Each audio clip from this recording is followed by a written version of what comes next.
কৃষক কৃষি তার উন্নয়ন সব নিয়ে আমাদের এই আয়োজন। বাংলার কৃষি, বাংলার কৃষি, বাংলার কৃষি। ফলবে ফসল ভরবে গোলা আরো বেশি বেশি। বাংলার কৃষি, বাংলার কৃষি, বাংলার কৃষি, বাংলার কৃষি, বাংলার কৃষি। সুপ্রিয় দর্শক, বাংলার কৃষি অনুষ্ঠান থেকে শুভেচ্ছা। কৃষি তথ্য, পরামর্শ এবং প্রযুক্তি এইসব নিয়েই আমাদের এই কৃষি বিষয়ক অনুষ্ঠান বাংলার কৃষি। কৃষক ভাইরা, আজকের বাংলার কৃষি অনুষ্ঠানের মধ্য দিয়ে আপনাদের জানাবো স্থানীয় পদ্ধতিতে বসতবাড়িতে আলু সংরক্ষণ পদ্ধতি, এছাড়াও পানির অপচয় রোধে এডব্লিউডি পদ্ধতির মাধ্য দিয়ে বোরো ধানের জমিতে সেচ প্রদান এবং বোরো ধানের জমিতে আগাছা ও রোগবালাই দমন বিষয়ক পরামর্শ থাকছে। আমের মুকুল ও গুটি পরিচর্যা নিয়ে বেশ কিছু তথ্য। শুরুতেই স্থানীয় পদ্ধতিতে বসতবাড়িতে আলু সংরক্ষণ পদ্ধতি। বাংলার কৃষি, বাংলার কৃষি, বাংলার কৃষি। আলু আমাদের একটি অর্থকরী ফসল। দেশের সব জেলাতেই কম বেশি আলুর চাষাবাদ হয়। কৃষি সম্প্রসারণ অধিদপ্তরের তথ্য অনুযায়ী চলতি আলু মৌসুমে দেশে 4,83,000 হেক্টর জমিতে আলুর চাষাবাদ হয়, যেখানে 86,50,000 মেট্রিক টন উৎপাদনের লক্ষ্যমাত্রা ধরা হয়েছে। ইতিমধ্যে দেশে 75% আলু উঠানো শেষ হয়েছে। মাঠে আলুর ফলন অত্যন্ত চমৎকার। আলু সংরক্ষণের জন্য সরকারি বেসরকারি পর্যায়ে বিভিন্ন জেলায় 380টি হিমাগার রয়েছে, যেখানে অনেক কৃষক ভাইয়েরা আলু সংরক্ষণ করে থাকেন। তবে এর পরিমাণ অতটা পর্যাপ্ত নয়।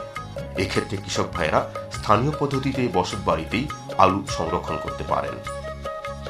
সাম্প্রতিক বছরগুলোতে দেশের মুন্সিগঞ্জ, কুমিল্লা, বগুড়া, রংপুর, রাজশাহী, ফরিদপুর ইত্যাদি অঞ্চলে কৃষক ভাইয়েরা বসত বাড়িতে স্থানীয় পদ্ধতিতে আলু সংরক্ষণ করে থাকেন।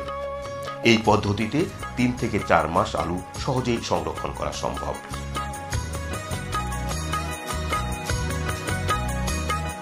জমি থেকে পরিপক্ক আলু তুলে প্রথমে ছায়ার মধ্যে 7 থেকে 10 দিন শুকাতে হবে। এরপর বাড়ির যে ঘরটিতে সহজে আলো বাতাস চলাচল করতে পারে সেই ঘরে এরকম মাচা তৈরি করে আলু সংরক্ষণ করতে হবে। তবে খেয়াল রাখতে হবে মাচার উচ্চতা যাতে ঘরের মেঝ থেকে অন্তত 1 ফুট উঁচু হয়। মাচা তৈরির পর তাতে 10 থেকে 12 ইঞ্চি পুরো করে আলু রাখতে হবে।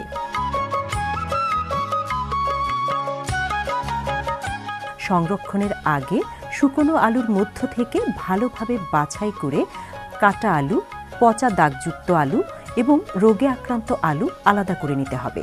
সংরক্ষিত আলুর প্রধান শত্রু হচ্ছে সুতলি পোকা। সুতলি পোকা থেকে আলুকে রক্ষা করতে আলুর উপর এইভাবে নিম পাতা অথবা বিষ কাটালি দিয়ে ঢেকে দিতে হবে। অন্যদিকে মশারি দিয়ে ঢেকে রাখলেও সুতলি পোকার আক্রমণ থেকে আলুকে রক্ষা করা যায়। আলু সংরক্ষণের 20 থেকে 25 দিন পর আলুর গাদা পরীক্ষা করতে হবে এবং পচা, ভেজা বা পোকায় আক্রান্ত আলু দেখা মাত্র সরিয়ে ফেলতে হবে।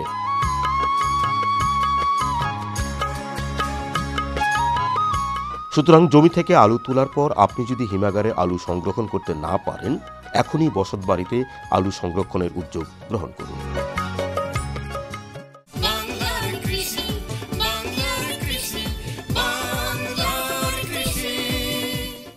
ধান আমাদের প্রধান ফসল। দেশের মোট ফসলি জমির 75% জমিতে ধান উৎপাদিত হয়।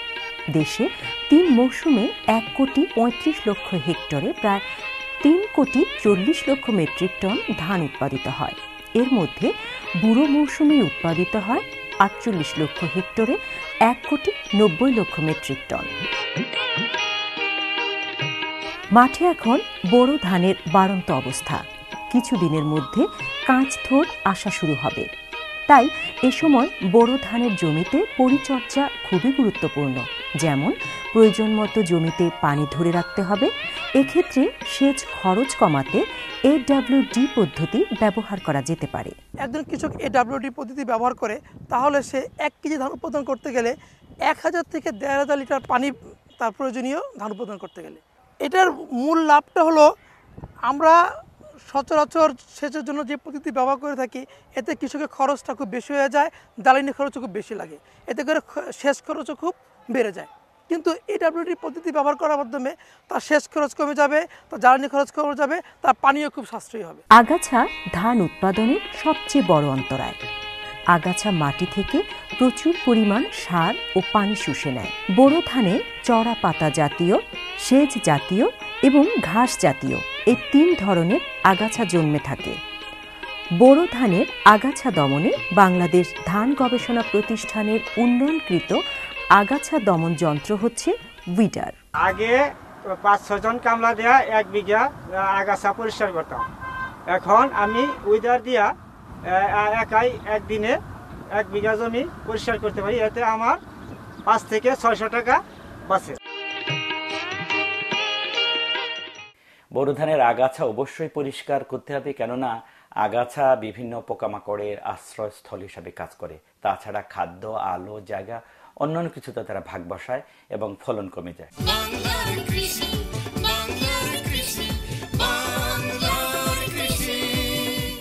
মৌসুমী ফল হিসেবে আম আমাদের কাছে জনপ্রিয় একটি ফল।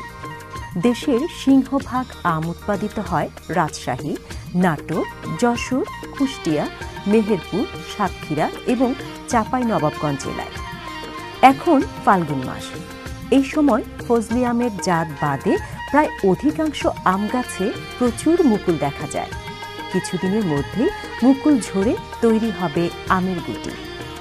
আমের ভালো ফলন পেতে গাছে মুকুল অবস্থা থেকে আম গাছের পরিচর্যা, রোগবালাই ও পোকামাকড় দমন করতে হবে। মুকুলে এ সময় নানা রকম রোগ ও পোকামাকড়ের আক্রমণ হতে পারে। আম উৎপাদনের ক্ষেত্রে এ সময় যে সমস্যাগুলো দেখা যায় তার মধ্যে হচ্ছে হপার পোকা এবং অ্যানথ্রাকনোজ রোগ। এই পোকার কারণে এবং অ্যানথ্রাকনোজ রোগের কারণে দেখা যায় যে কি আমের মুকুলগুলো ঝরে পড়ে এবং আমের ফলন অনেক ব্যাহত হয়। হপার পোকা দমনের জন্য সাইপারমেথ্রিন গ্রুপের যে কোনো ওষুধ এবং আমের ছত্রাকনাশক মানে অ্যানথ্রাকনোজ রোগটা দমনের জন্য আমরা সালফার জাতীয় যে কোনো ছত্রাকনাশক একত্রে মিশিয়ে 2 বার স্প্রে করব। একবার হচ্ছে আমের মুকুল যখন আসবে কিন্তু ফুল ফুটে নাই, সেই অবস্থায় আমাদেরকে একবার স্প্রে করতে হবে এবং আমের যখন গুটি চলে আসবে তখন আমাদেরকে একবার স্প্রে করতে হবে। প্রিয় দর্শক, আমরা অনুষ্ঠানের শেষ প্রান্তে চলে এসেছি। এবারে শুনুন কৃষি আবহাওয়া। এ সপ্তাহে সারা দেশের আকাশ আংশিক মেঘলা সহ আবহাওয়া শুষ্ক থাকতে পারে। এ সময়ে সারা দেশের দিন ও রাতের তাপমাত্রা ক্রমান্বয়ে বৃদ্ধি পেতে পারে। এ সপ্তাহে বোরো ধানে যথারীতি সেচের প্রয়োজন হবে। প্রিয় দর্শক, শুনছিলেন কৃষি আবহাওয়া, আর এরই মধ্য দিয়ে শেষ হচ্ছে আমাদের আজকের বাংলার কৃষি। আগামীকাল ঠিক একই সময়ে প্রচারিত হবে বাংলার কৃষি, আর তখন থাকছে গ্রীষ্মকালীন সবজি চাষ, বোরো জমিতে পার্চিং এবং গম ও ভুট্টা সংগ্রহ বিষয়ক তথ্য ও পরামর্শ। আমাদের অনুষ্ঠানকে সমৃদ্ধ করতে আপনাদের মতামত আমাদের একান্তই কাম্য। প্রিয় দর্শক, চিঠি লিখতে পারেন প্রযোজক বাংলার কৃষি, কক্ষ নম্বর 215, বাংলাদেশ টেলিভিশন ভবন, রামপুরা, ঢাকা 1219। এছাড়াও ইমেলও লিখতে পারেন banglarkrishi@ais.gov.bd এবং banglarkrishi14@gmail.com এই ঠিকানায়। কৃষক কৃষি